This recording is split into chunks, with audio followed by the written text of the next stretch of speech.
Então, bom dia, irmãos e irmãs. Continuando aqui então a nossa jornada para falar sobre essa missão importantíssima, que é estar pregando, estar palestrando para jovens ou então para as pessoas da igreja. Nosso público, o público cristão. E a gente falou naquela primeira gravação sobre a questão do chamado. Hoje eu vou falar de mais outros aspectos para a gente. Já estamos chegando próximo aí do dia que vocês irão fazer as falas de vocês, as pregações.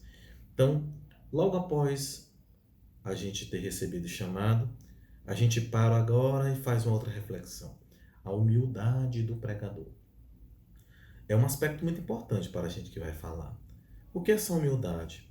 A humildade é de estar lá pelo outro. Eu não estou lá por mim. Eu não estou lá porque eu sei falar bem, e claro que isso conta. Eu não estou lá porque eu sou o melhor. Eu não estou lá porque sou eu. Não, eu estou lá pelo outro. E eu posso fazer até uma reflexão também ao contrário.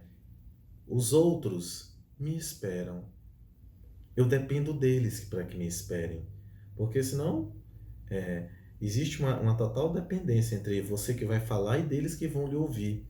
Eu tenho que ter uma postura de humildade. E eles também estão sendo humildes em estar lá sentados para lhe ouvir. Então você tem que ser humilde para falar. E a outra humildade que a gente pede é que Deus ponha em nosso coração essa, essa grande verdade, a nossa pequenez e a grandeza da missão.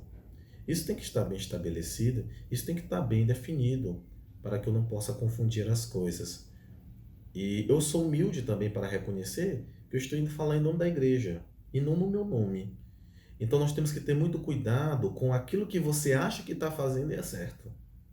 É muito humilde e muito bonito você falar aquilo que a igreja fala. Isso é muito importante. Que é um outro aspecto que nós vamos falar já já, que é conhecer o que a igreja fala. Então peçamos a humildade, realmente ser humildes, ser humanos, saber se pôr no lugar do outro. Claro que nós temos que exortar, claro que nós temos que falar, temos que motivar. É todos aqueles objetivos que a gente conhece, né, que temos que fazer na hora que estamos lá. Depois disso vem um aspecto importante, que esse não precisa nem comentar muito, né? Você tem que é, saber o seu assunto. Por isso que é dado com um tempo de antecedência para você fazer o mínimo de preparo. Nada de fazer as coisas de improviso. Até porque isso já tiraria o que a gente viu agora há pouco, a questão da humildade. Então, é porque eu já fiz não sei quantas palestras, essa já é a minha não sei. Tem gente que gosta de ficar contando palestras e dizer quantas vezes já palestrou. Isso às vezes é até perigoso, porque pode incorrer de você estar cometendo o mesmo erro a tantos números de palestra. Então, a cada palestra, uma nova missão, um novo desafio, uma nova realidade. Você pode até ter falado do mesmo assunto, mas não vai ser para as mesmas pessoas, nas mesmas condições. Nem você mesmo vai estar do mesmo jeito. Você pode ter aprendido mais, pode ter, né, feito outras coisas que aumentou a sua experiência, mas se debruce sobre o conhecimento. Estude, vá atrás do tema, leia, pergunte para as pessoas. Não chegue lá sem saber de nada. O tema que é dado tem que se saber. Hoje na igreja, essa questão tem que ser muito bem colocada. Você que está lá, claro que também isso conta. Não é que você tem que ser um especialista na área. Nós não somos especialistas nessas coisas, em todas as áreas. Nem tudo que eu vou falar é porque eu sou especialista. Não. Mas eu tenho que ter um mínimo de preparo.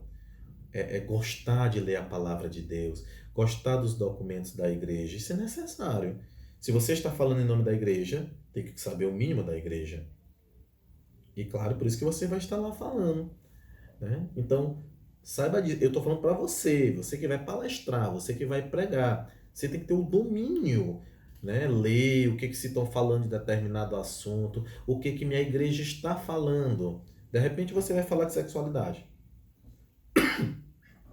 A igreja ela tem uma posição definida sobre sexualidade, sobre namoro, sobre casamento.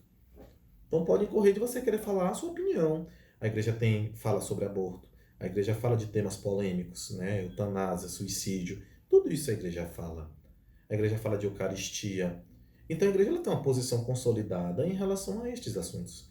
Se você chega lá e não sabe do que a igreja está falando, você pode defender uma posição contrária da igreja. E você que foi falar em nome da igreja pode acabar sendo lá exortado e catequizado.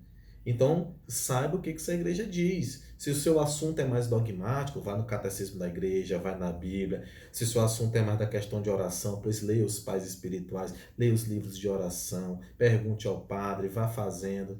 Por fim, após tudo isso, vem o último quesito para o pregador. Vida de oração. Testemunho. Não tem como. Não tem como separar uma coisa da outra. Se você está falando em nome de Deus, e para um grupo de jovens, em torno de 70 jovens que vocês estavam falando, e independente do número de jovens que fosse ou de pessoas, existe uma ligação direta entre pregar o reino, pregar o evangelho e ter a vida de oração. É incompatível você não ter vida de oração e não pregar o evangelho e não ter vida de oração. Na verdade, a consequência básica de você ter uma vida de oração e de testemunho é justamente falar. Então, preze por isso. Não reze só agora, não. Reze sempre. Você foi um chamado e um eleito. E você vai estar na vida de tantas pessoas que lhe ouviram. Por isso, o testemunho é algo crucial. Gente, por enquanto é isso. Se você tiver alguma dúvida, vai estar lá no meu canal, pode ter no meu WhatsApp. Vocês podem estar mandando sugestões ou perguntando, na verdade, sugestões ou alguma dúvida que eu terei prazer de respondê-las. Obrigado. Deus abençoe.